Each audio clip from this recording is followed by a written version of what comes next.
Hello friends, नमस्कार आप सभी को। आज का अपना वीडियो काफ़ी स्पेशल वीडियो रहने वाला है क्योंकि आज अपन बात करेंगे आरपीएससी असिस्टेंट प्रोफेसर एग्ज़ाम जो बोर्ड के लिए रहा है उसमें इंटरव्यू कॉल को लेके कट ऑफ क्या रह सकती हैं। देखिए, आई होप आप लोगों के एग्ज़ाम्स काफ़ी अच्छे हुए हैं। स्कोर्स भी आप लोगों ने सम हाउ मैच कर लिए होंगे, आपके पास टेंटेटिव स्कोर्स भी आपके आ चुके हैं। हालांकि फाइनल स्कोर तो आरपीएससी क्या की डालती है और किस प्रकार से उस पर क्वेश्चंस को रखते हैं और क्या ऑब्जेक्शंस की मैटर रहेंगे उस पर डिपेंड करेगा। बट अभी काफ़ी सारे जो स्टूडेंट्स हैं उनके लगातार कमेंट्स आ रहे थे कि कट ऑफ क्या रह सकती हैं। बहुत सारे टीचर्स ने, बहुत सारे मेंटर्स ने कट ऑफ वगैरह प्रोवाइड भी की हैं। बहुत सारी कॉमन चीज़ें भी निकल के आ रही हैं, काफ़ी प्रकार से एनालाइज भी किया गया है।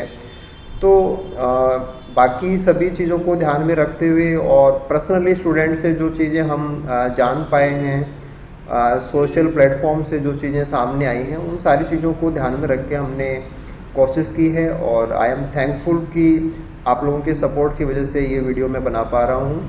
और काफ़ी हद तक ये आप लोगों के जो क्यूरीज हो सकती हैं, काफ़ी चार्म होता है कि भाई मेरा इंटरव्यू के लिए कॉल आएगा या नहीं आएगा, मैं आगे फर्दर प्रोसेसिंग की तरफ जाऊं या ना जाऊं। तो काफ़ी चीज़ें होती हैं। मेरे लिए भी ये बहुत लॉजिकली एक टास्क बहुत ही कठिन मान सकता हूं कि जैसे अपनी वीडियो में कुछ भी अगर बोलते हैं तो है ना, भावनाएं भी जुड़ी हुई होती हैं। काफ़ी कुछ अप एंड डाउन होता है तो उससे काफ़ी हर्ट भी होते हैं। तो इन सारी चीज़ों को देखो हम कंट्रोल नहीं कर सकते, बट एक वैसे होता है कि हम सिनेरियो को कैसे समझ पा रहे हैं और एनालाइज कैसे कर रहे हैं। और एनालाइज करके ये मेरा पर्सनल सजेशन रहेगा और इस पर्सनल सजेशन के अकॉर्डिंग मेरा जो मानना है वो मैं आप लोगों के साथ शेयर करता हूँ। देखो, मैंने काफ़ी जहाँ तक पॉसिबल है चीज़ों को इसमें डाल के और थोड़ा सा साइंटिफिकली चीज़ों को कवर करके ऐसे तैयार किया है कि हाँ, जो भी चीज़ें हों वो ऑलमोस्ट थोड़ी ऐसे रहना चाहिए कि हाँ, जिस पे ऐसा हो कि हाँ टेंटेटिव सी रहनी चाहिए। तो ऐसा एक प्रयास रहा है। आई एम थैंकफुल आप सभी का कि आप लोगों ने काफ़ी सारा मोटिवेट किया इसके लिए, काफ़ी इंफॉर्मेशन भी आप लोगों ने प्रोवाइड कराई है। तो चलिए स्टार्ट करते हैं आज के इस वीडियो को। और वीडियो को आप लाइक कीजिएगा क्योंकि डेफिनेटली आपको पसंद आएगा और इसमें जो तरीका अपनाया गया है वो भी काफ़ी सही है। तो आप इंजॉय कीजिए लास्ट तक। मैं मेरे खुद के पर्सनल जो ओपिनियन है वो भी मैं आपके साथ शेयर करूँगा। तो चलिए बढ़ते हैं आज के इस वीडियो पे। तो चलिए बात करते हैं एक्सपेक्टेड कट ऑफ क्या रह सकती हैं। और ये एक्सपेक्टेड कट ऑफ केवल इंटरव्यू कॉल के लिए रहेंगी कि रिटन एग्ज़ाम के बाद में, जैसे कि आपका दोनों एग्ज़ाम हो चुकी हैं, जीके का पेपर भी हो गया है, सब्जेक्ट का भी हो चुका है। तो अब इंटरव्यू कॉल के लिए कट ऑफ को हम कैसे किस प्रकार से माने और एक्सपेक्टेशन क्या रह सकती हैं और लॉजिकली ये चीज़ें कहाँ तक सही हो सकती हैं, उन सारी चीज़ों को इस स्लाइड के अंदर जानने की कोशिश करते हैं। देखिए, यहाँ पे मैंने सारा कुछ समराइज करने की कोशिश की है और सारी चीज़ें यहाँ एक साथ सम अप भी हो गई हैं और वन बाय वन करके मैं सारे कॉलम्स को आपके साथ शेयर करता हूँ। आई होप ये सारी चीज़ें आप इजीली समझ भी पाएंगे और आपके कॉन्सेप्ट्स हैं उनके अकॉर्डिंग आप इनको जस्टिफाई भी करना। देखिए, सबसे पहले हम बात करते हैं कि 2020 के अंदर जो पेपर हुआ था उसका सारा डाटा हमारे पास है और 2024 के एग्ज़ाम के रिगार्डिंग अब अपन को एक्सपेक्टेशन की नीड है। देखो, सबसे पहले हम बात करते हैं कि 2020 के एग्ज़ाम के अंदर कैटेगरी वाइज जो नंबर ऑफ़ सीट्स है वो क्या था। तो आप देख सकते हैं जनरल में 15 सीटें हैं, एससी के अंदर 5 सीटें थी, एसटी में 3 थी, ओबीसी में 6 सीटें, एमबीसी का 1 सीट था और ईडब्ल्यूएस की 3 सीटें थी। टोटल जो उस समय पे सीटें एडवर्टाइज़ की गई थी वो 33 सीटें थी। ठीक है। और उस एग्ज़ाम के बाद में जो इंटरव्यू कॉल हुए और इंटरव्यू कॉल के अंदर जो कट ऑफ रखी गई थी, अगर हम उनकी बात करें तो जनरल की कट ऑफ थी 106.03। सेम जो कट ऑफ है वो एससी के लिए थी, सेम कट ऑफ ओबीसी के लिए थी और सेम कट ऑफ एमबीसी के लिए थी, ईडब्ल्यूएस के लिए थी। तो आप यहाँ से एक चीज़ नोट करें कि जो 106.3 नंबर था ये कट ऑफ जनरल की भी थी, एससी, ओबीसी और ईडब्ल्यूएस, यानी कि केवल एसटी को आप छोड़ दीजिए और एमबीसी को आप छोड़ दीजिए, केवल इन 2 केसेस के अंदर जो कट ऑफ था वो अलग था। इसका एक कारण है कि इस number of candidate come apply कर पाते हैं, स्कोरिंग उस पर्टिकुलर कैटेगरी में कम रहता है, तो वो चीज़ें मैटर करती हैं। और वो चीज़ आप यहाँ पे डायरेक्टली समझ भी सकते हैं कि काफ़ी बड़ा गैप है और तकरीबन 15 से लेके 25 नंबर का गैप आप यहाँ पे नोटिस कर पा रहे हैं। देखो लास्ट वन कॉलम में मैंने यहाँ पे डाला है कि जो इनका एवरेज है, हालांकि ये चीज़ें कोई साइंटिफिकली से हम कुछ कह नहीं सकते, लेकिन कुछ दिमाग में इन चीज़ों से ज़रूर क्रिएट होगा। तो 100.32 एक प्रकार का इनका एवरेज है कि वैसे तो सबका वेरी करता है, बट एवरेज देखें तो ज़्यादातर तो इसके अंदर जो मेन क्लासेज जो वो आई गई हैं, केवल एसटी और एमबीसी इसमें रहा था, बाकी सबका 100.32 आ रहा है। ठीक है, वैसे 106 बाकी के लिए आ चुका है, 90 और 86 है, तो कोई ज़्यादा इसका फ़र्क नहीं पड़ने वाला, क्योंकि जो एसटी का कट ऑफ है और एमबीसी का जो कट ऑफ है वो थोड़ा सा डिफरेंट ही रहेगा, इस बार भी डिफरेंट ही रहेगा। तो आप उसको बाकी के साथ में ना जोड़ें तो भी कोई फ़र्क नहीं पड़ेगा। और एक बार एक टेंटेटिव देख लेते हैं। चलिए, इसके बाद में बात आती है कि जब इंटरव्यू कॉल हो गए तो उसके बाद में इंटरव्यू के बाद में 24 नंबर आप इंटरव्यू की और जोड़ दीजिए और फाइनल कट ऑफ की बारी आई। अब यहाँ पे देखिए कि फाइनल कट ऑफ के अंदर जनरल का जो था वो 152.19 है, एससी का जो है वो 134.56 था। ऐसे आप एसटी का देखेंगे 122.56 है, यहाँ पे ये फिगर 142 था, एमबीसी के लिए 113 था और ईडब्ल्यूएस के लिए 145.24 था। ठीक है, ये एक फाइनल का एवरेज है। ठीक है, इंटरव्यू से पहले जो था 100 नंबर था और फाइनल के अंदर जो एवरेज वैल्यू वो 35 नंबर बढ़ गया। ठीक है, अब देखो 24 नंबर का इंटरव्यू हुआ है और 24 नंबर के बावजूद भी यहाँ पे 11 नंबर और एक्स्ट्रा है, यानी कि जो इंटरव्यू के अंदर जिनके कॉल हुए थे तो उनमें नीचे के जो लोग हैं, जो कैटेगरी वाइज जो भी पर्सन्स हैं, वो सारे उससे आप देखें तो 11 नंबर के अंदर वो सारे आउट किए गए थे। ठीक है, 11 नंबर का डिफरेंस है। यहाँ मैंने एक्सेल सीट का यूज़ करके ये बताने की कोशिश की है कि कट ऑफ के अंदर जब हम इंटरव्यू से पहले और इंटरव्यू के बाद में नोटिस करेंगे तो कितना चेंज हुआ है और वो राइज है, क्योंकि हर जगह पे इंटरव्यू के नंबर जुड़े हैं तो मेरिट थोड़ी ऊपर गई है, तो वो कितना राइज हुआ है वो देखिए आप ना। देखिए जनरल के अंदर जो राइज हुआ है वो है 46 नंबर का। ये बड़ा मैटर करता है कि 24 नंबर का इंटरव्यू है और कट ऑफ है वो 46 नंबर खिसकी है। ऐसे आप देखिए एससी का देखिए 28 नंबर खिसका है, एसटी का देखिए 31 नंबर किसका है, ओबीसी का नोटिस कीजिए 36 नंबर राइज हुआ है, एमबीसी का आप नोटिस कीजिए 26 नंबर राइज हुआ है और ईडब्ल्यूएस का है वो 39.21 नंबर राइज हुआ है। ठीक है, अब इसमें एक चीज़ नोट करने वाली है कि सबसे ज़्यादा सीटें जनरल की हैं और सबसे बड़ा जो राइज है वो 46.16 इसी कैटेगरी में हुआ है।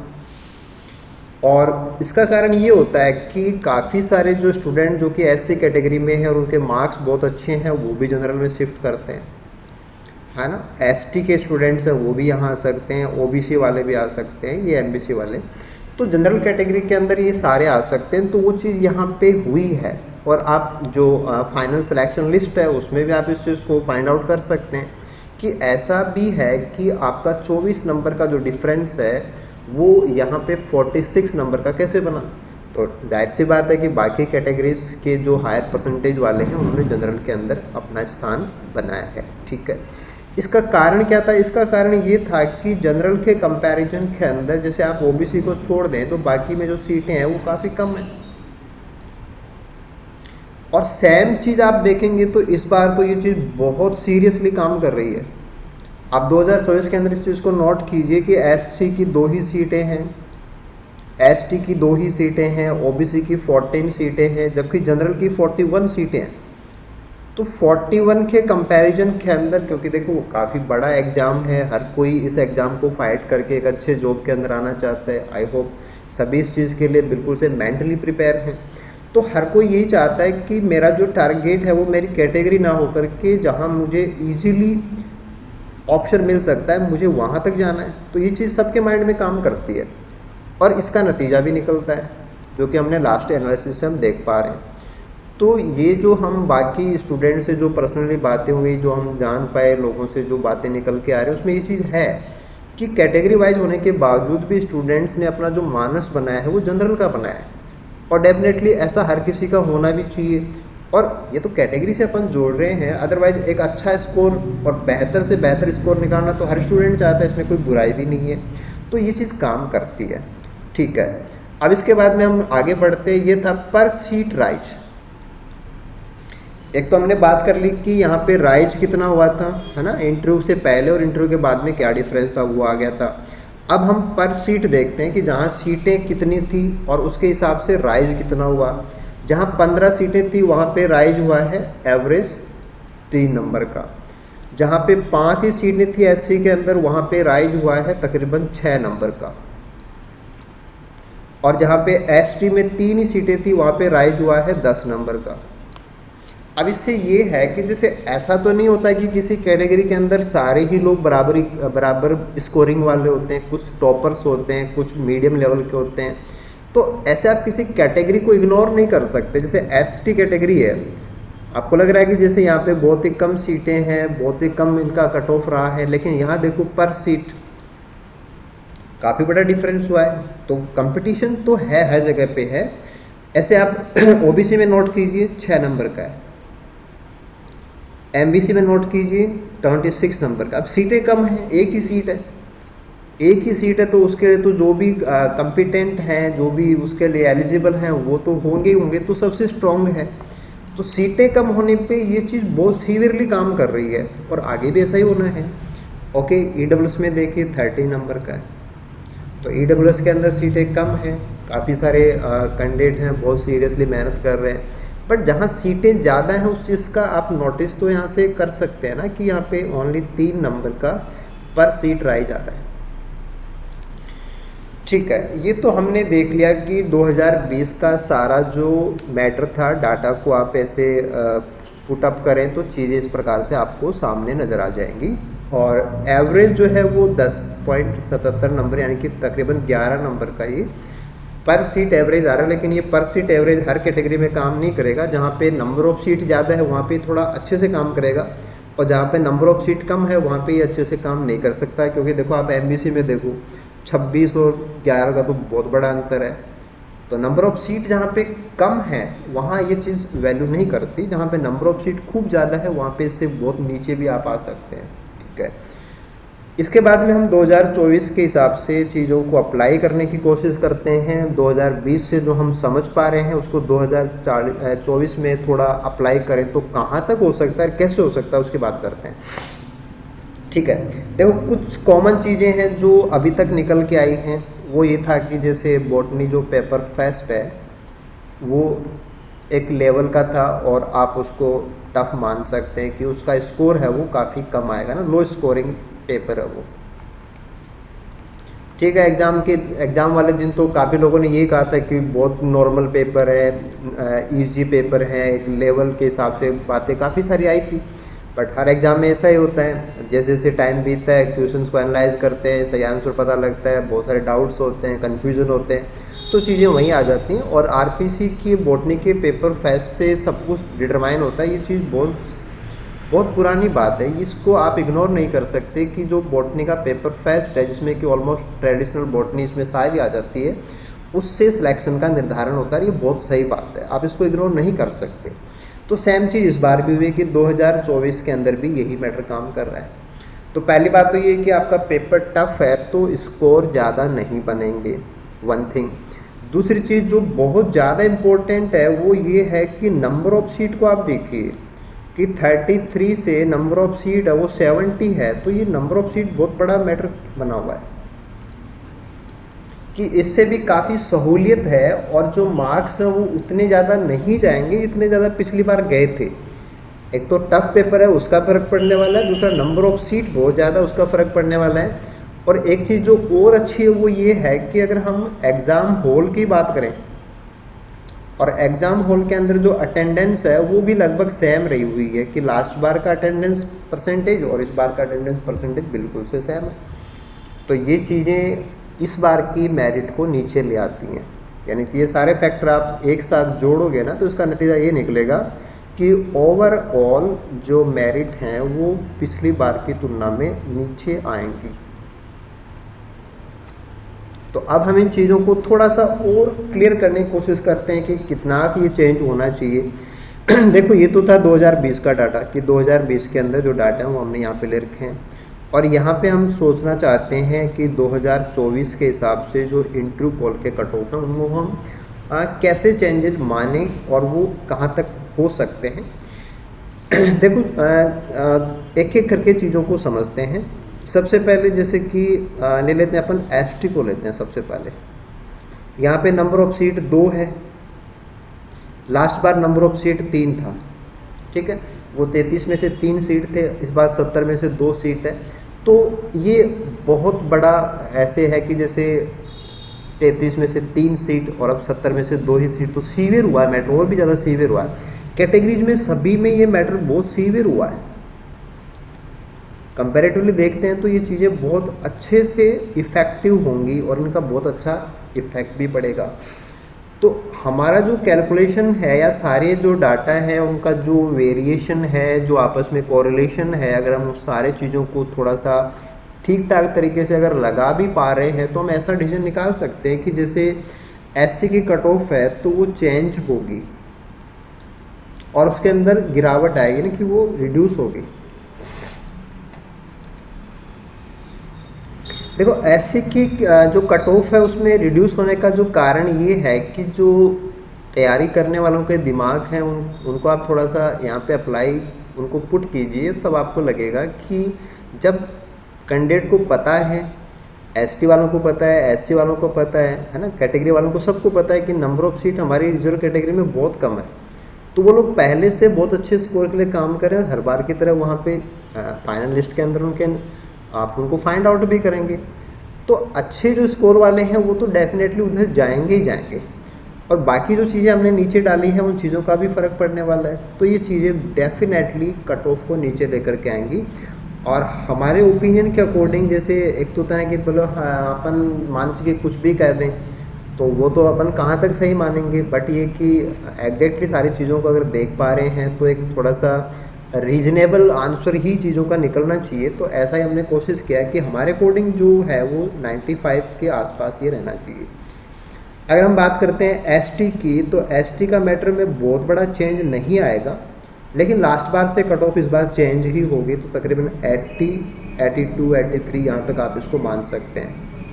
अगर हम ओबीसी की बात करेंगे तो ओबीसी के अंदर ये चेंज आएगा और नेगेटिव ही आएगा, और 106 जो लास्ट बार था वहाँ की तुलना में ये 100 के आसपास ही रहेगा। एमबीसी का जो मैटर है कि 86 था और तकरीबन एक डिफरेंट सा सेक्शन रहता है, कट ऑफ वगैरह ज़्यादा बाकी कैटेगरी से मैच नहीं करती हैं, तो ऑलमोस्ट लगभग हम उतने सा ही मानेंगे, तो 80 नंबर हम थोड़ा सा नीचे इसको रख पाएंगे।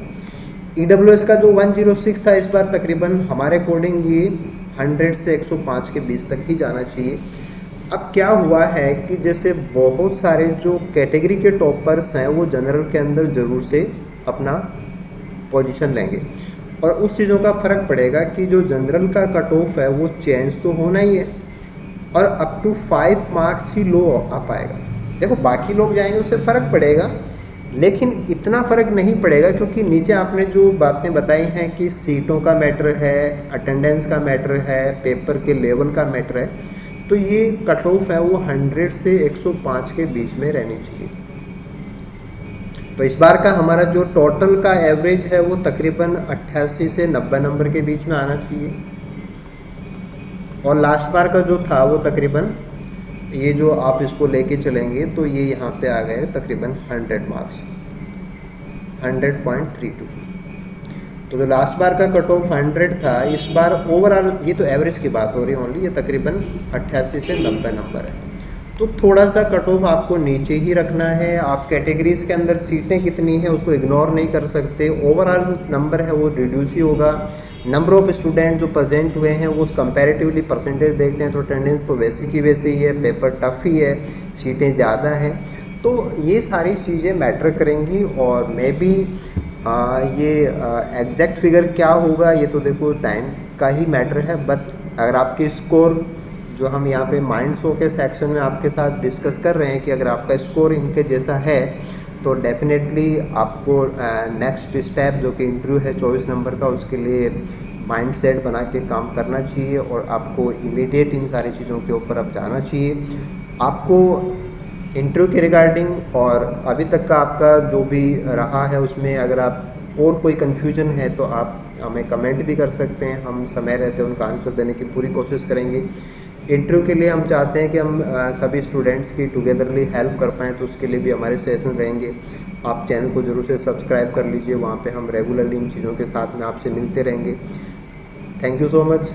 उम्मीद करता हूँ कि ये सारी चीज़ें बिल्कुल आपको ऐसे ही मिलें और आप अपने कट ऑफ के रिगार्डिंग आगे के स्टेप्स पे जाएं और डेफिनेटली एक सक्सेसफुल इंडिविजुअल के रूप में आपसे दोबारा मुलाकात हो। Thank you so much. Good luck आप सभी को।